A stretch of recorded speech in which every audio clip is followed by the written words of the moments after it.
L'ombre d'une troisième guerre mondiale plane sur l'Europe, une possibilité que Charles Michel, ex-président du Conseil européen, n'écarte pas.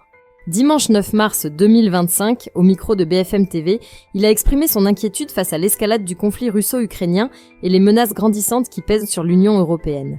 Alors que la Russie a récemment revendiqué la prise de plusieurs villages en Ukraine, la tension monte et les discours alarmistes se multiplient. Pour Charles Michel, le danger ne se limite pas aux déclarations diplomatiques ou aux postures politiques des grandes puissances.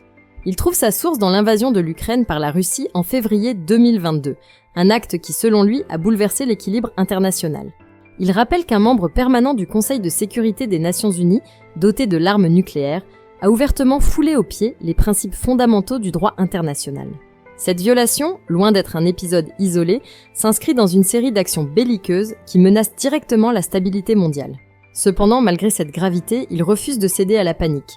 Pour lui, le pire danger serait de tomber dans l'affolement qui affaiblirait la capacité de réaction de l'Europe face à Moscou.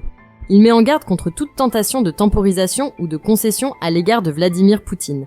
Chaque fois que l'Occident a opté pour une approche modérée, la Russie en a profité pour avancer ses pions. Face à cette réalité, Charles Michel défend une réponse ferme et coordonnée, appelant les 27 États membres de l'Union européenne à maintenir leur soutien à l'Ukraine et à renforcer les sanctions économiques contre la Russie. Mais au-delà de la fermeté, il insiste sur la nécessité d'une Europe soudée et déterminée. Il salue l'engagement d'Emmanuel Macron, dont les récentes prises de position ont contribué à renforcer l'unité européenne et à mobiliser les membres du G7. Pour contrer la menace russe, il prône un front encore plus large, intégrant d'autres pays du continent comme le Royaume-Uni, la Norvège ou la Turquie. Dans un monde où les équilibres vacillent, seule une solidarité renforcée permettra de faire face aux ambitions russes et de garantir la sécurité du continent.